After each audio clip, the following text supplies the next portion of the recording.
Bonjour à tous, bienvenue sur Goman. Aujourd'hui j'avais envie de faire un point tout simplement sur mon expérience Airbnb, mon expérience de location courte durée. Dans une vidéo précédente, vous avez vu que j'avais aménagé un appartement en Airbnb.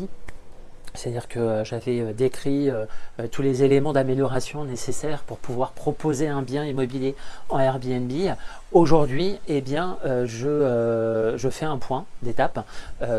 J'ai mis en Airbnb alors au mois de mars, j'avais eu le nez fin, puisque 2 semaines après, il y a eu le confinement lié au Covid. Donc cette partie-là, je ne vais pas en parler puisque c'était un environnement un peu particulier. Mais globalement, depuis le 11 mai, il y a une ouverture et donc il y a la possibilité de louer les appartements en Airbnb et donc il y a une reprise d'activité. On va dire en un mois et demi, qu'est-ce qui s'est passé et comment je le perçois. Alors ce qu'il faut bien comprendre, et moi j'ai échangé avec un certain nombre de personnes qui louent plusieurs biens en Airbnb, c'est que normalement le rythme Airbnb normal se trouve après 2 à 3 mois sur les plateformes. Alors quand je parle de Airbnb, il faut entendre bien évidemment location courte durée, parce qu'il n'y a pas que Airbnb, il y a Airbnb, il y a Booking, il y a Abritel, où vous pouvez mettre vos biens en tout cas en vitrine. Donc 2 mois pour que on identifie un rythme normal de location. Aujourd'hui, on va dire que ça fait 1 mois et demi, 2 mois que c'est vraiment pleinement en location. Il faut bien aussi comprendre que lorsque je fais cette vidéo, ça fait que 2 mois, 1 mois et demi qu'on est sorti du confinement et qu'il y a encore des mesures restrictives et que globalement l'activité économique n'a pas repris totalement. Et en tout cas, les déplacements, notamment les déplacements professionnels et touristiques, sont très limités. Ce que je veux dire, c'est que à travers les échanges que j'ai eus avec un certain nombre de personnes qui ont des Airbnb, il y a 2 éléments à prendre en considération. Il y a le fait qu'il faut attendre 2 mois pour avoir un rythme normal de location courte durée. Et puis deuxième chose, c'est des indicateurs qu'il faut toujours avoir en tête, notamment le fait que quand on loue en Airbnb, globalement, on loue au minimum 2 fois plus qu'un bien de même type,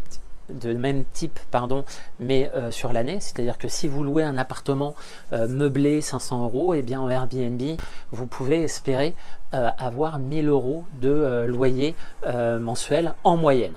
Alors ce qu'il faut bien comprendre aussi, c'est que les charges sont supérieures. Donc là, je vous renvoie à la vidéo précédente, et que globalement, il y a 1/3 de ces 1 000 € que vous allez recevoir qui sont liées en fait aux charges inhérentes à Internet, par exemple, à l'eau, à l'électricité, le chauffage, que normalement vous n'avez pas. Donc il y a 30% de ces 1 000 €, 1/3 de ces 1 000 € qui sont liés aux charges liées à Airbnb, 30% qui sont liés notamment au remboursement de l'emprunt, puisque vous avez acheté l'appartement et que vous avez sûrement fait un emprunt, et que globalement vous avez en liquidité entre 20, 25, 30% dans votre poche. C'est-à-dire que sur les 1 000 € que je reçois, j'aurai à peu près entre 200 et 250 € de liquidité, de cash flow dans ma poche.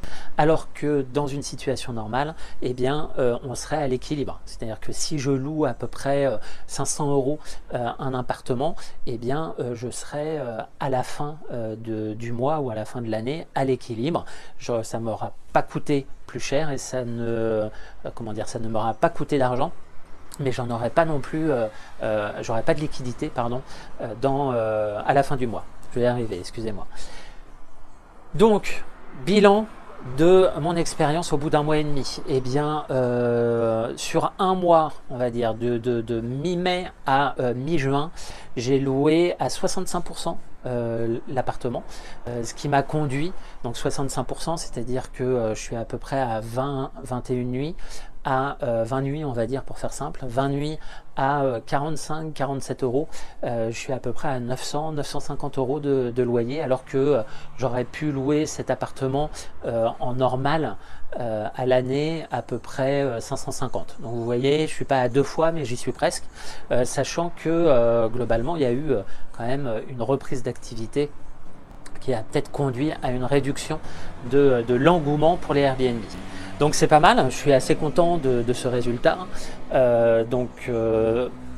Taux de remplissage de 65%, donc un beau taux de remplissage, en tout cas à mon avis. Donc au niveau du chiffre d'affaires, au niveau des loyers perçus, je suis assez content. Par contre, compte tenu, et j'espère que c'est lié à ça, compte tenu du Covid, eh bien j'ai des très courtes durées, c'est-à-dire que globalement, à 80%, jusqu'alors en tout cas à 80%, j'avais que des 1 à 2 jours, ce qui conduit quand même à derrière augmenter les charges, notamment de nettoyage de l'appartement, de repassage, etc.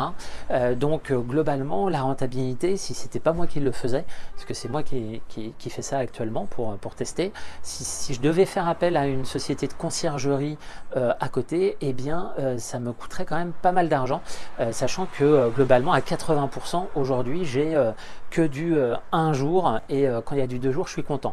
Alors je pense que ça va évoluer au fur et à mesure, quand les touristes reviendront, quand les professionnels aussi seront amenés à se déplacer plus souvent. Donc là, on sera plus sûrement sur des séjours de 2, 3, 4 jours, voire une semaine. Là, je suis assez content, j'ai loué 2 semaines l'appartement, donc ça a 2 semaines, donc 15 jours à 45 euros, ça me fait à peu près 700 euros de loyer, sachant que il y a très peu de ménage, enfin il n'y a pas de ménage, donc je suis assez content à ce niveau-là. Donc j'espère que ça va se développer, je vais continuer l'expérience, donc je referai sûrement une vidéo ou deux sur les points d'étape de l'expérience location courte durée. Mais aujourd'hui, oui, ça rapporte de l'argent, je vous dis, hein, une vingtaine de nuits à peu près. Je pense que j'arriverai à 22-23 nuits sans problème.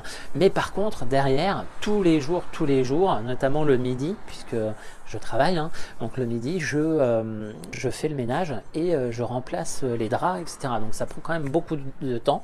Donc voilà, donc c'est un bilan à la fois positif et plutôt négatif, c'est mitigé, mais en tout cas au niveau de la rémunération, c'est quand même plutôt positif.